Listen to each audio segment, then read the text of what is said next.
ошол кызына болушуп мен урдум. Ошо кызы менен сөккөн болчу.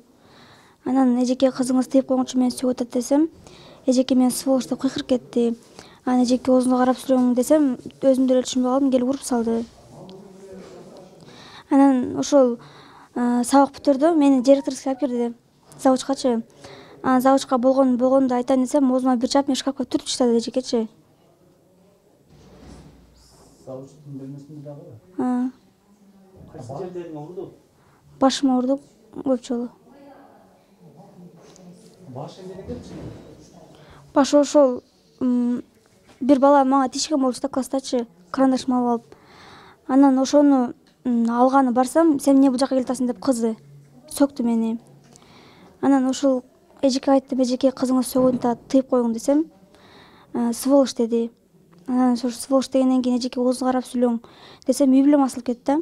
Анан эжеке үй бүлөмө эмне асылтасыз десем, бул жагын түшүнбөй калдым, келип эле уруп салды. Өзүң кандай сездиң?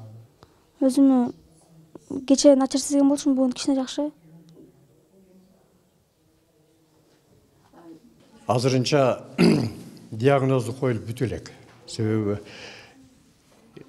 2-3 эле саат болду да. Азыр эми анализдерин алынып, рентген болуп, консультациялар жасалып атат.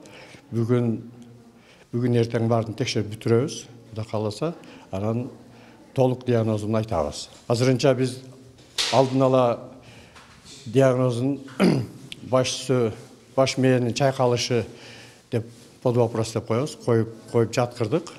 Анан калганын эми азыр анализдери чыгып, рентгендери чыгып, Жалал Абадка жиберип томография жасатабыз, тиешелүү эле анализдер жасагандан кийин анан окончательный диагнозу анан чыгат да, анан айтабыз. Атак мындай жөн өзүңүздөр көрдүңөр.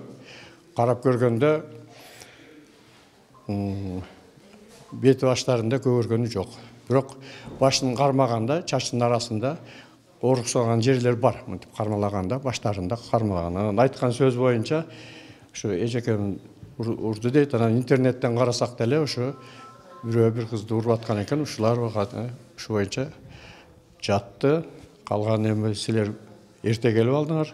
Таң атканда эле кичине диагнозун коюп бүтсөк, анан окончательный диагнозун айтабыз. Анан мына көрдүңөр, азыр тергөөчү да келди, судмедэксперт келди. Кудай кааласа бардык диагноздорун коюп. Келгенде абалы кичине оорураак. Дежурный врачтын айтканына караганда, себеби Сузакка УРОдго чакырган экен. Бу кызды апасы менен барган экен. Барып 1-2 саат отурушканбы. Тергөөчүнүн астында анан келейтканда, Сузактан келейтканда эси болуп калды дейт, апасы айтат. Анан апасы коркуп, чочуп кетип, анан биздин больницага алып келген, анан бизден ушул жерге жаткызып, сразу успокаивающий уколдорду берип, анан өзүнө келтирип койдук. Азыр көрдүңөр, жакшынакай эле жатат. Анан эми жаш бала да бир нерсе деп айтыш кыйын. Муну эми анализдер чыкканда анан толук айтабыз да, маалымат толук беребиз. Канчада чыгып коет анализ? 3 күнүн ичинде диагноз коюп бүтүрөбүз. Бүгүн болсо, бүгүн эртең 2 күндө максимально бүтүрөбүз го. Себеби Жалал Абадка томографияга алып барабыз, очерк кылабыз.